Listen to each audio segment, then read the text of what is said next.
కలువరి శిలువ రహస్యం. సృష్టికర్త అయిన క్రీస్తు మానవతారం వలన యెరూషలేము నగరం నిజముగానే పరలోక రాజ్యమైంది. ఎక్కడ దేవుడు నివసిస్తే అదే పరలోక రాజ్యం. ప్రధాన అర్చకులు పరిసయ్యుల కుట్ర వలన యేసును యెరూషలేము నుండి గెంటివేశారు. ఫలితం ఇప్పుడు ఆ పరిశుద్ధ నగరం దేవుని లేని స్వర్గంగాను సున్నం కొట్టిన సమాధిలా మారింది. అందుకే అది శపించబడి నాశనమైంది. క్రీస్తు జీవితం రక్షణ కార్యం అంతా ఈ నగరంలోనే జరిగింది. యెరూషలేమును యూదా ప్రజలే కాక యేసు కూడా ఎంతగానో ప్రేమించాడు. అందుకే మత్తయి సువార్త 24వ అధ్యాయం 37-39 వచనంలో యెరూషలేము గురించి తన ఆవేదనను ఇలా తెలియపరుస్తున్నాడు. ఓ యెరూషలేమా, యెరూషలేమా, నీవు ప్రవక్తలను చంపి దేవుడు పంపిన ప్రతినిధులపై రాళ్ళు రువ్వుచున్నావు. కోడి రెక్కలు చాపి తన పిల్లను ఆదుకున్నట్లు నేను ఎన్ని పర్యాయం నీ బిడ్డలను చేరతీయ కోరినను నీవు అంగీకరింపకపోయితే ఇదిగో నీ గృహం నిర్మానుష్యమగునని యేసు ఆ నగరం శపించాడు. లూకా 21వ అధ్యాయం 5-6 వచనంలో రాయబడింది. పై విధముగా యెరూషలేము మానవ రక్షణ వేదికగా మారింది. యేసు శపించినట్లుగానే రోమన్ సేనాధిపతి టైటస్ ద్వారా క్రీస్తు శకం 70లో యెరూషలేము ధ్వంసం చేయబడింది. యెరూషలేములో మందసాన్ని దేవుని ప్రత్యక్షతను భావించారు. కానీ సాక్షాత్తు దేవుని కుమారుడు మానవుడిగా తమ మధ్య నివసించటం వారు గుర్తించలేకపోయారు. అందుకే తన మరణాన్ని ఉపమానం ద్వారా వెల్లడించాడు. మత్తయి 21వ అధ్యాయం 33-42 వచనంలో ఈ విధంగా ఉంది. యజమాని కుమారుని ద్రాక్షతోట వెలుపల పడద్రోసి చంపిరని చదువుచున్నాం. అనగా దేవుని కుమారుడైన యేసును యెరూషలేము వెలుపల కల్వరిలో చంపిరని అర్థం. ఇప్పుడు యేసు ముళ్ళ కిరీటం ధరించి కొడా దెబ్బలు ఉన్న కుషించిపోయిన శరీరంతో శిలువను మోస్తూ కల్వరి కొండకు పయనమయ్యాడు. హెబ్రీ భాషలో గొల్గొతాయనియు, లాటిన్లో కల్వరి అనియు, తెలుగులో కపాలమని పేరు కలదు. ఇది ఒక చిన్న కొండ, ఏ మొక్క మొలవని బోడి కొండలా కనిపిస్తుంది. ఇది శపించబడిన వేదనకరమైన కొండ. ఇది పూర్వ నిబంధనలో శిబిరం వెలుపల అని పిలిచేవారు. ఇది చిన్న కొండ అయినా గట్టి కొండ అని చెప్పవచ్చు. ఈ కొండ ఆదాముకు ప్రతీకగా ఉంది. ఇక్కడ దొంగలు, హంతకుల శల్యములు తప్ప మరేమీ కానరావు. అందరినీ దాన్ని చూచే భాగ్యం లేదు.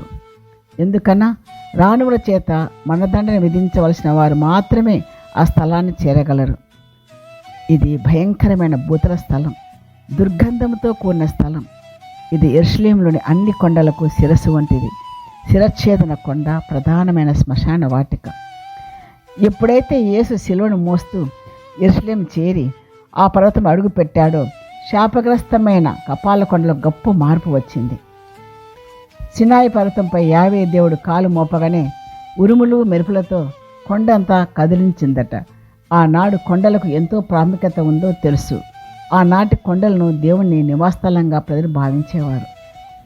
కొండల తట్టు నా కన్నులు ఎత్తుచున్నాను, నాకు సహాయం ఎక్కడి నుండి వచ్చును? యావే వల్లనే నాకు సహాయం కలుగును. ఆయన భూమ్యాకాశమును సృజించినవాడు అని కీర్తనకారుడు 12వ అధ్యాయం 1-2 వచనం రాయబడి ఉంది. ఆనాటి కొండలకు ఎంతో ప్రాముఖ్యత ఉంది. ఆ కొండలను గురించి తెలుసుకున్నప్పుడే కల్వరి కొండ యొక్క ప్రాముఖ్యతను గ్రహించగలము. బైబిల్లో చారిత్రకమైన కొండలు ఎన్నో కలవు. వాటిలో ముఖ్యమైనవి, వాటి గురించి మనం కొద్దిగా తెలుసుకుందాం. సినాయి కొండ, ఇది హోరేబు పర్వతం యొక్క శిఖరాగ్ర ప్రదేశం. హోరేబును దేవుని కొండ అని పిలుస్తారు. ఇక్కడనే మోషే మండుచున్న పొద ద్వారా దేవుని స్వరముని విన్నాడు. నిర్గమకాండ 3వ అధ్యాయం 1-6 వచనంలో రాయబడింది. దేవుడు మోషేకు 10 ఆజ్ఞలు ఇచ్చిన స్థలం కూడా ఈ కొండపైనే.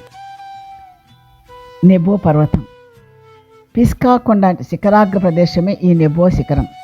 ఈ శిఖరం పైకి మోషే ఎక్కినప్పుడు ప్రభువు అతనికి పాలు తేనె ప్రవహించే దేశం అంతటిని చూపించాడు. ద్వితీయోపదేశకాండం 34వ అధ్యాయం 1-4 వచనం రాయబడి ఉంది. 3వది మొరియా పర్వతం, అబ్రహాము ఇస్సాకును బలి ఇచ్చిన స్థలం. ఈ పర్వతం పైననే సొలొమోను రాజు దేవుని మందసం కూడా నిర్మించాడు. రాజుల దినచర్య 3వ అధ్యాయం 1వ వచనం. గెరిజీం పర్వతం, ఏబాలు పర్వతం ఎదురుగా గల ఈ కొండపై నుండి యావే ప్రభు ఇశ్రాయేలు ప్రజలపై దీవెన వచనములు ప్రకటించబడ్డాయి. ద్వితీయోపదేశకాండం 11వ అధ్యాయం 29వ వచనం. కార్మెలు కొండ, ఇది పాలస్తీనాలో ఉంది. ఈ కొండపైన ఎలియా ప్రవక్త ప్రార్థన ఆలకించి యావే ప్రభు ఆకాశం నుండి అగ్నిని పంపించి గొప్ప అద్భుతం చేశాడు. దైవ ప్రేరణతో బాలు ప్రవక్తలందరినీ హతం చేశాడు. మొదటి రాజులు 18వ అధ్యాయం 20-40 వచనంలో రాయబడింది. రూపాంతర కొండ, ఇది హెర్మోను కొండ నజరేతు గ్రామమునకు నైరుతి దిక్కున ఉన్నది. దీనిపైన యేసు రూపాంతరం పొందటం మనం చూస్తున్నాం. మోషే ఎలియాలతో మాట్లాడడం గమనిస్తున్నాం. మత్తయి 17వ అధ్యాయం 12వ వచనంలో. తాబోర్ పర్వతం, నజరేతుకు తూర్పు వైపున గల గలిలయలో గల ఈ పర్వతంపై బారూకులు దెబ్బోరా దిగి వచ్చి సీసేరాను జయించిరి. న్యాయాధిపతులు 4వ అధ్యాయం 6-15లో రాయబడింది. ఆరారాతు పర్వతం, ఇది జలప్రలయం తర్వాత నోవా పడవ టర్కీలో గల ఈ పర్వతంపై నిలిచింది. ఆదికాండం 8వ అధ్యాయం 4వ వచనంలో. ఒలీవల కొండ, ఇది యెరూషలేమునకు తూర్పు వైపున గలదు. దావీదు మహారాజు అబ్షలోము నుండి పారిపోయి ఈ కొండలో దాక్కున్నాడు. 2 సాముయేలు 15:30లో. ఇక్కడనే యేసు యెరూషలేము విషయమే కన్నీరు కార్చాడు. లూకా 19వ అధ్యాయం 41వ వచనంలో. యేసు చిట్ట చివరిగా ప్రసంగించినది ఈ కొండ వద్దనే. మత్తయి 24-25. యేసుక్రీస్తు ఈ కొండపై నుండి పరలోకానికి ఆరోహణమయ్యాడు. అపోస్తలుల చర్యలు 1వ అధ్యాయం 12వ వచనం. దావీదు రాజు ఎక్కడైనంత ఎత్తైన కొండ మీదకి నన్ను ఎక్కించమని దేవుని ప్రార్థించాడు. కీర్తన 61:2వ వచనంలో. తర్వాత కొండ గొల్గొతా కొండ, ఇది కూడా యెరూషలేములోనే ఉంది. లేవీకాండం 4:12వ వచనంలో శిబిరం వెలుపల అనగా శపించబడిన స్థలం అని. కొండని రాయలేదు ఇక్కడ. అపోస్తలుల చర్యల్లో 7వ అధ్యాయం 58వ వచనంలో నగరం వెలుపల రాళ్లతో కొట్టి చంపుట అనగా ఈ యొక్క లేవీకాండం చెప్పినట్లు ఆ యొక్క కొండపైన కొంతమంది రాళ్ళతో కొట్టి చంపినట్టుగా మనం చదువుతున్నాం. హెబ్రీ 13:12లో ఈ కారణమనే తన రక్తంచే ప్రజలకు పాపం నుండి శుద్ధి చేయుటకు యేసు కూడా నగర ద్వారం వెలుపలనే మరణించని రాయబడి ఉంది. అదే కల్వరి కొండ అని. పై విధముగా పాత నిబంధనలో ఊరి వెలుపల అనగా శ్మశానమని, పాపాత్మలు మరణించే స్థలమని దాన్ని నీచంగా తలంచేవారు. అలాంటి కొండపై యేసు లోక పాపలు మోసుకొని పోవు సర్వేశం గొర్రెపిల్ల అడుగు పెట్టగానే పాతాళమందే పరిశుద్ధ ఆత్మలు అనగా ఆదాము నుంచి మరణించిన వారంతా పరలోక ద్వారం ఎప్పుడు తెరుచుకుంటుందా అని ఆతృతతో ఎదురు చూస్తూ ఉన్నారు. ప్రభు పాద కొండపై పడగానే శపించబడిన ఆ కొండ రక్షణ కొండగా, వాగ్దాన కొండగా మారింది. క్రీస్తు మరణ పునరుత్థానాలను ప్రవచించిన నెరవేర్పు కొండగా మారింది. ఎన్నో సంవత్సరాలుగా శాపగ్రస్తమైన ఈ కొండ యెరూషలేములోని కొండలకే కాక ప్రపంచంలోని అన్ని కొండలకు శిరస్సుగా నిలిచింది. అన్ని కొండలు నడిపించే నాయకత్వ కొండగా మారింది. ప్రకృతిని మార్చి ప్రభు మరణానికి కన్నీరు కాచిన కొండ ఇది. క్రీస్తు మరణంతో మనుషులకు బోధనలు నేర్పే కొండగా మారింది.